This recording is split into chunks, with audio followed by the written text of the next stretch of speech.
नमस्ते दोस्तों, मैं आपका फिर से एक बार स्वागत करती हूँ लाइफ एक्सपीरियंस में, इस उम्मीद के साथ कि आप सब बहुत खुश और बहुत अच्छे होंगे। तो चलिए आज इस खुशी के साथ मैं अपना वीडियो आज का स्टार्ट कर रही हूँ। मेरा आज का टॉपिक है कि हमारे जीवन में दुख, परेशानियाँ और तकलीफ़ें आती और जाती रहेंगी, लेकिन हम क्या इसकी वजह से खुश रहना छोड़ दें? तो सब कोई क्या कहेगा? नहीं। लेकिन नहीं कहने के बावजूद भी ना, जब हम एक-एक व्यक्ति मतलब एक-एक इंसान के ऊपर, जब मान लीजिए हम सब ग्रुप में कह रहे हैं नहीं, शायद आप भी बैठे जो व्यूअर्स मुझे देख रहे हैं, आप लोग मेरे साथ कह रहे हैं नहीं। पर्सनल जब हमारे पास वो प्रॉब्लम आती है, जब हमें फेस करना पड़ता है उसको, हम वहाँ पर सब कहीं न कहीं गिव अप कर देते हैं, ब्रेकडाउन हम हो जाते हैं। ऐसा क्यों? ऐसा क्या हो, या फिर क्या लगता है आप सबको कि ऐसा आपको क्या बोला जाए कि आप हर परिस्थिति में जो तकलीफ, जो समस्याएं आपकी लाइफ में आती है, जो प्रॉब्लम्स आती हैं, जो चैलेंजेस आते हैं आपके लाइफ में, है ना, कोई इंसिडेंट हुआ या फिर कोई एक्सीडेंट हुआ जिसका हम नाम एक दुख का दे देते हैं, है ना, दुखों का, तकलीफों का। ऐसा हम किस तरह से अपने आप को मोटिवेट करें कि हम हर वक्त अपने आप को हम चार्ज रखें, जो अवस्था में हम हैं या आप रहेंगे, और वो जो प्रॉब्लम आता है, तो ये नहीं होता कि सडनली आप इतना आप चार्ज रहोगे कि सडनली आपका क्या हो जाएगा कि आपका एकदम पॉजिटिव हो जाओगे, एकदम मोटिवेट कर लोगे अपने आप को। नहीं, थोड़ा तो धक्का लगता है फर्स्ट में, ये तो होना जायज़ है, लेकिन ये चीज़ चलती नहीं रहना चाहिए। मेरे कहने का अर्थ ये है। तो आइए हम सब सीखते हैं कि दुख में सुख की अनुभूति कैसे करें।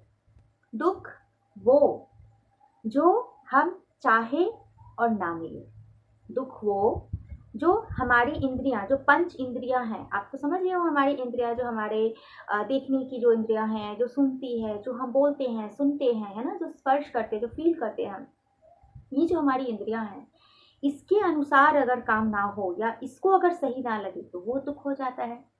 किसी का दुख अच्छा खाने का, किसी का दुख एक सिंपल फ़ोन है, कीपैड फ़ोन है, तो मुझे स्मार्टफ़ोन चाहिए, और जिसके पास स्मार्टफ़ोन है उसे आईफ़ोन चाहिए, इसके भी दुख है।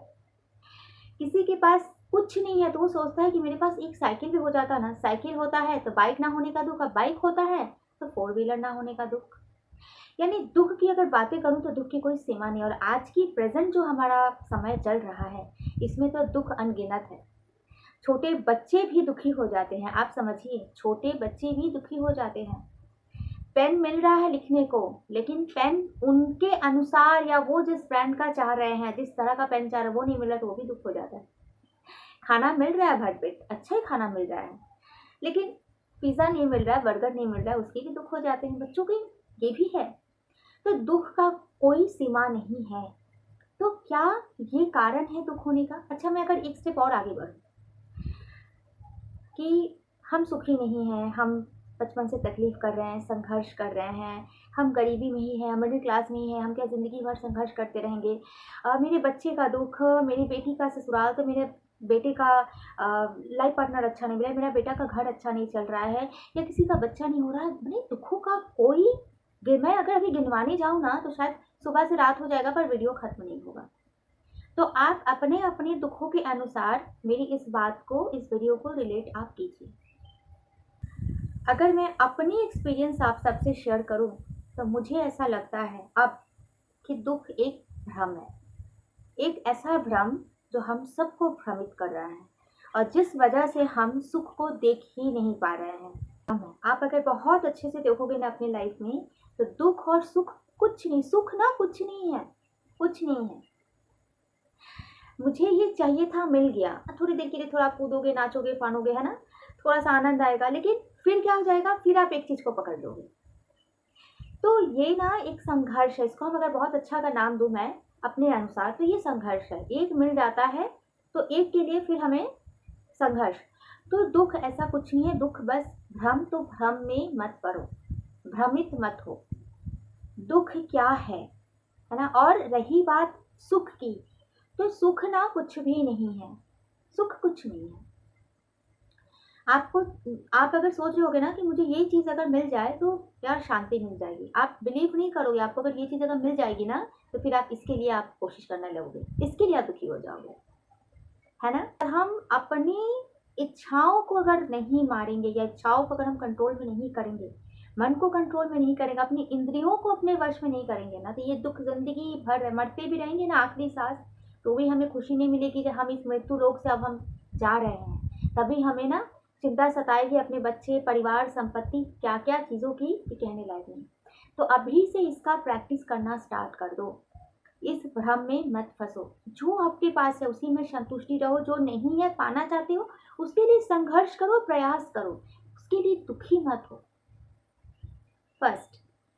सेकंड में अगर एक बात बताऊं कि दुख से सुख में आने का जो क्विक जो पॉइंट जो मैं अपने आप को मैं देखती हूँ, मैं हमेशा ना खुद से नीचे के स्तर को लोगों को देखती हूँ। एक्चुअली हमें दुख कब होता है ना, जब हम अपने से ऊपर के लोगों को देखते हैं। क्योंकि जब हम समाज में मिलते हैं ना, तो ज़रूरी नहीं कि समाज में हम अपने ही लेवल के लोगों से मिलें। 5 उंगलियां जैसे इक्वल नहीं है, वैसे समाज में सभी लोग इक्वल नहीं है। कोई आपसे बहुत अच्छा होगा तो कोई आपसे थोड़ा कम होगा। तो हम अच्छा जो हमसे टॉप में है उनको हम देखते हैं। आप अपने से नीचे को देखो। आप ऐसी जगह जाओ, आप बस ट्रेन हर जगह ट्रैवल करते हो, वहाँ देखो कितने लोगों को देखते होगे जिनके पास घर भी नहीं है, छत तो बहुत दूर की बात है ना। ठंडियों में ओढ़ने के लिए एक ब्लैंकेट भी नहीं होता है। सुबह किसी भी तरह खाना मिल जाता है ना, तो दोपहर और रात की चिंता होती है। रात को अगर पेट भर जाता है तो फिर सुबह की चिंता होती है। जॉब या काम कुछ भी नहीं, वो कुछ भी करके बस अपना पेट भर लेते हैं। जाकर देखो, कूड़ादान में कोई अमीर फ्लैट से नीचे से चावल फेंक रहा है एक पॉलिथीन बैग में, आपको कोई वहीं पे बैठा हुआ उस चावल का पैकेट को खोल कर खा रहा है। आप ये दृश्य को देखोगे ना, तो आप वहां पर आपके आंख से आंसू नहीं आपके रुक पाएंगे। ये होता है दुख। कपड़े फट गए हैं, मैले हो गए हैं, पर उन्हें पहनने के लिए कपड़े नहीं है। उनके पास वो भी कोई नहीं होता है जो कहे कि कोई नहीं, हम है ना। या फिर उनके सर पे माँ बाप का साया भी नहीं होता है। आप ऐसे लोगों को क्या कहोगे? आप अनाथ आश्रम चले जाओ, वृद्धाश्रम चले जाओ, वहां पे देखो उनके बच्चे होने के बावजूद भी वो बूढ़े वृद्धाश्रम में रह रहे हैं। और अनाथालय में हो सकता है जो माँ बाप उन्हें अनाथ बनाकर भेज दिए हो, मैं नहीं जानती क्या मजबूरी है, क्योंकि ज़िंदगी में इतनी मजबूरी तो नहीं होती है कि औलाद को हम अपने से दूर कर दें, है ना। और अगर दूर करना ही पड़ता है तो फिर हम उन्हें एक्सेप्ट ही क्यों करते हैं। तो अगर हम ये चीज़ अगर सोचें ना, तो हमारा दुख इन लोगों के दुखों से बहुत छोटा है। तो मैं ऐसा कह के अपनी बातों को यहाँ पे समाप्त कर रही हूँ। और वीडियो पसंद आए फ्रेंड्स तो लाइक, कमेंट, शेयर ज़रूर कीजिएगा। तो मिलते हैं अगले वीडियो में एक इंटरेस्टिंग से टॉपिक के साथ। तब तक के लिए फ्रेंड्स, राधे राधे।